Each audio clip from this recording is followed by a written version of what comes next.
37(1) मध्ये 37(अ) मध्ये सुधारणा केली आहे। या सुधारणेमुळं ईज ऑफ डुईंग बिझनेस सेवा हमी कायद्याचा अवलंब करून राज्यातील ज्या जमिनींचे ज्या घराच्या प्रॉपर्टीचे शर्तभंग झाले आहेत आणि शर्तभंग झाल्यामुळे ज्या जमिनी शासन जमा होणार आहेत अशा जमिनी शासन जमा न होता ज्यांच्याकडे आहेत त्यांना त्या जमिनी राहाव्या म्हणून शर्तभंगाचे जे अधिकार आहे जे शासनाकडे होते महसूल मंत्र्याकडे होते ते अधिकार आता विभागीय आयुक्त आणि जिल्हाधिकाऱ्याला देण्यात आलेले आहे। त्याची अधिसूचना आज आम्ही प्रकाशित केली आहे। या सुधारणेमुळे प्रत्येक जिल्हाधिकारी विभागीय आयुक्त आपापल्या भागामध्ये कॅम्प लावून ज्या जागा शेतकऱ्यांच्या किंवा या ठिकाणी शहरामधल्या आहेत, ज्या नजूलच्या आहेत, ज्या महाराष्ट्र शासनाच्या मालकीच्या आहेत किंवा कुठल्याही सरकारी जागा आहेत, ज्या जागा आपण नागरिकांना दिल्या आहेत त्या सर्व जागेचे शर्तभंग आता विभागीय आयुक्त आणि कलेक्टर करू शकतील। यानंतर मंत्रालयामध्ये कुणालाही यावं लागणार नाही। ही अत्यंत महत्त्वाची सुधारणा माननीय देवेंद्रजीच्या नेतृत्वामध्ये देवेंद्र फडणवीसच्या सरकारने आपल्या सरकारने केली आहे, महसूल खात्याने केली आहे। ह्या अधिसूचनेची मागणी राज्यभरापासून होत होती, मागच्या 10 वर्षापासून ही मागणी होती। ही मागणी जनतेची आता सरकारने पूर्ण केली आहे। हो, राज्यभरामध्ये 7 ठिकाणी बिनविरोध निवडणुका झालेल्या आहेत। तुमच्यावर आरोप केला जात आहे शिवसेना गटाकडून की यासाठी 300 कोटी खर्च केले गेले आणि उमेदवारावर दबाव देखील टाकला गेला।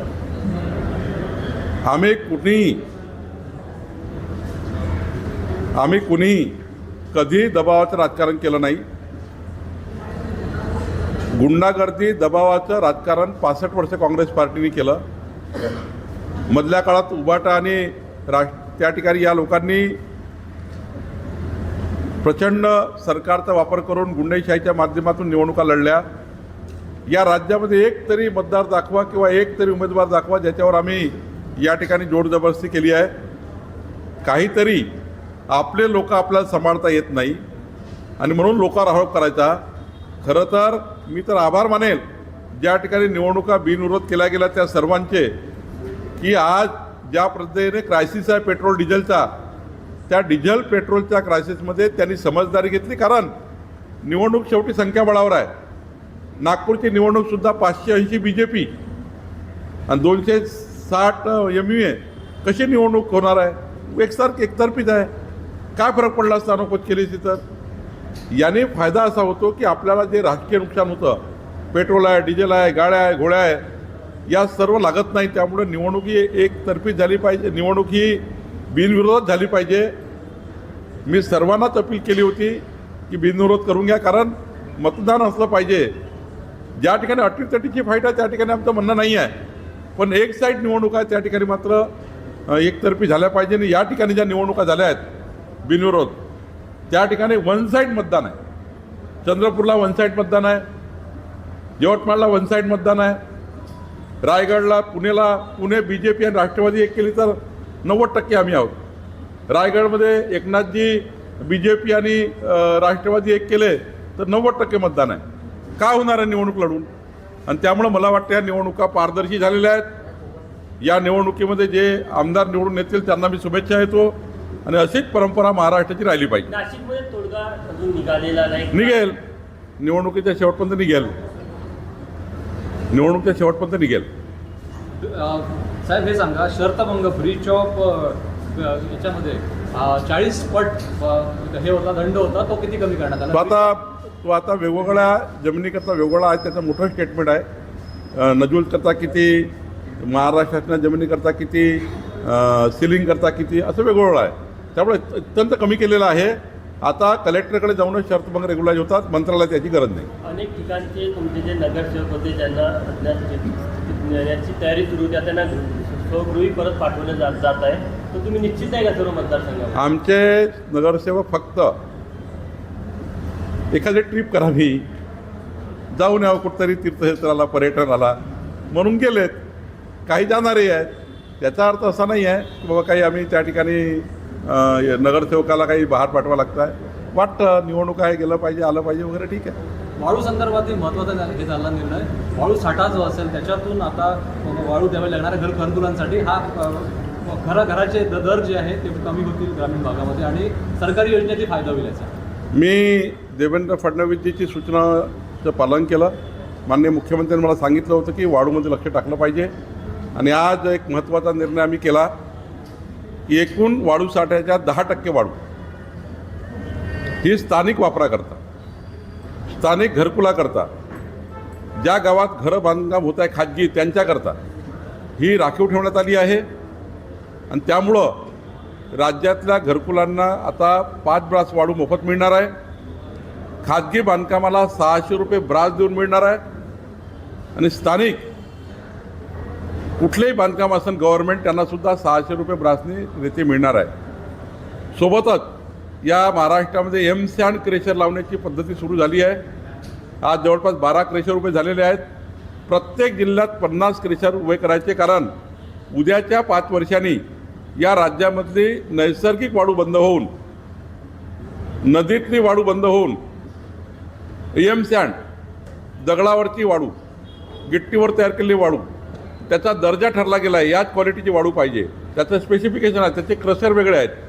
आणि त्यामुळे या राज्यामध्ये प्रत्येक जिल्ह्यामध्ये 50 नवीन क्रेशर लावण्याची योजना सुरू झालेली आहे.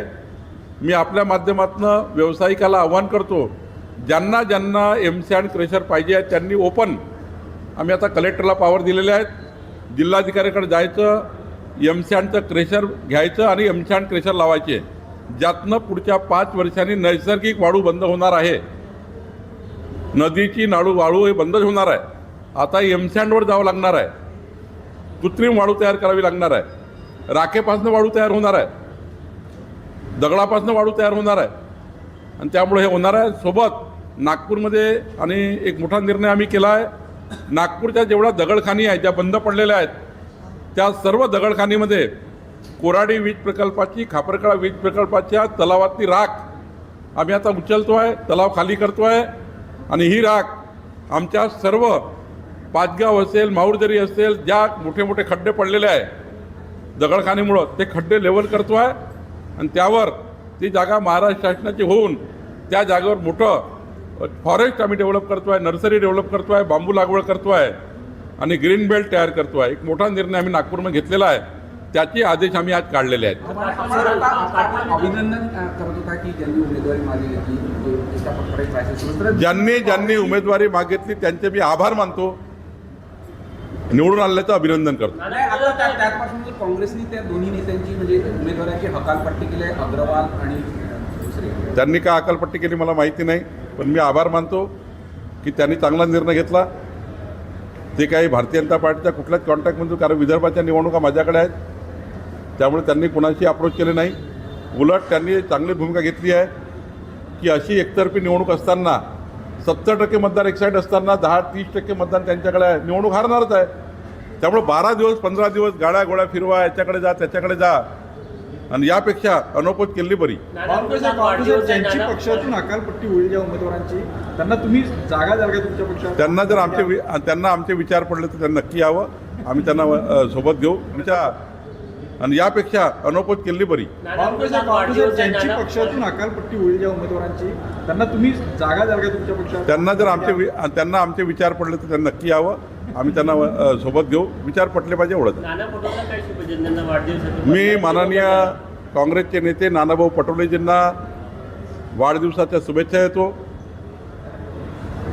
माननीय नानाभाऊ पटोले यांची कुलदैवता आई महालक्ष्मी कोराडी आहे, माझी कुलदैवत आहे. त्यांना आई महालक्ष्मी उदंड आयुष्य देवो, त्यांचं जीवन मंगलमय राहो, अशी शुभेच्छा मी नाना पटोलेजींना देतो आहे. काटोल विधानसभा मतदारसंघामध्ये लोहारी चांगवा एक गाव आहे, जिथे 40 वर्षाआधी सादर तलावासाठी जमीन अधिग्रहित करण्यात आली होती. मात्र आता तिथे काम होत नव्हतं, त्यामुळे कुठेतरी स्वतः नागरिकांनी तिथे काम हाती घेतलं. लोहारी सांगवाला मी त्याच्यात पाझर तलावाकरता मी DPCतनं मायनिंगमधनं पैसा देऊन तो पाझर तलाव बांधून देईल. हिंदी में बताइए सर, एक जानकारी सामने आई, गुना दाखिल हुआ है, उन्होंने इस पूरे मामले में 3 लोगों को अरेस्ट की जानकारी दी है. ये पूरा मामला क्या आपके मतदारसंघ का है? मैं डॉक्टर हर्ष पोद्दार जी जो SP उनका अभिनंदन व्यक्त करता हूँ. उन्होंने बहुत जटिल एक गंभीर गुना सुलझाया है।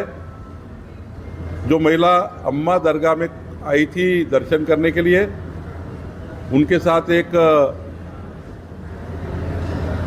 टीम ने मिलकर विनय भंग किया है। आगे जानकारी और निकलेंगी, लेकिन बहुत जटिल गुना था और वो वहाँ बाहर की महिला थी, बाहर राज्य की। लेकिन इस प्रकार से कामठी के अम्मा दरगाह के एरिया में इस प्रकार से दुर्व्यवहार होना और बाहर राज्य की कोई महिला अगर दर्शन को आती है उसके साथ ऐसा व्यवहार होना ये ठीक नहीं है। पुलिस ने बहुत अच्छा काम किया है, ये बड़ी चौकसी उन्होंने की है। मैं पुलिस का अभिनंदन करता हूँ। सर, हिंदी में जानना चाहेंगे, शिक्षा मंत्री धर्मेंद्र प्रधान के इस्तीफे की मांग को लेकर कांग्रेस जनता पार्टी कल दिल्ली के जंतर मंतर में आंदोलन कर रही है। कल आंदोलन के बाद चर्चा करेंगे।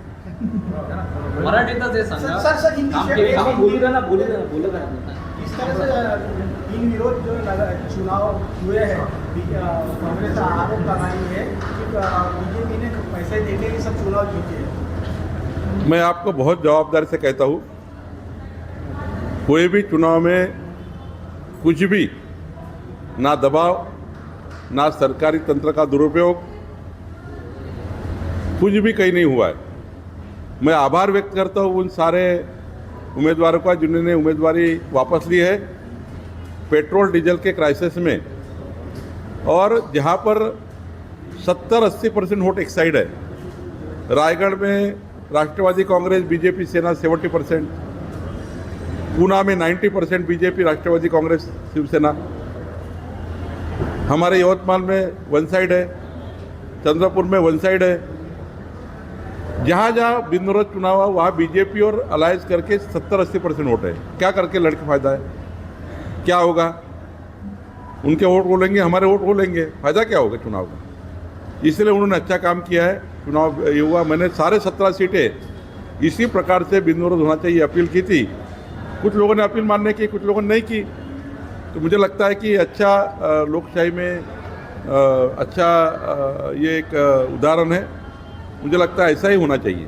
बावनकुळे जी, जिस तरीके से अम्मा के जो आपका चुनाव मतदार क्षेत्र है, वहाँ पे जो पहली घटना सामने आई है धर्मांतरण की, प्रेशराइज किया गया था वो महिला को, SIT भी गठित की है हर्ष पोद्दार जी ने, और जानकारी ले रहे हैं कि और भी ऐसी कोई महिलाओं के साथ ऐसा हुआ है क्या? कैसे देखते हैं? देखिए, अम्मा का दरगाह कामठी में है, वहाँ पर दूसरे राज्य से एक महिला दर्शन करने आई थी। उनके साथ जो 3-4 लोग मिलकर कुछ दुर्व्यवहार किया है, वो पुलिस ने पकड़ा है। बहुत जटिल केस थी और कठिन भी केस थी, लेकिन उसको ढूंढ के निकालना, उस पीड़ित महिलाओं को दूसरे राज्य से उनका बयान लेना और कड़ी कार्रवाई करना, इसमें और आगे की कड़ी पुलिस तपास कर रही है, इंक्वायरी कर रही है। आगे भी क्या क्या हुआ है वो देखेंगे और इन लोगों को नहीं छोड़ेंगे। इन लोगों को गंभीर गुने पुलिस ने दाखिल किए हैं और ऐसे करने वालों को नहीं बख्शा जाएगा।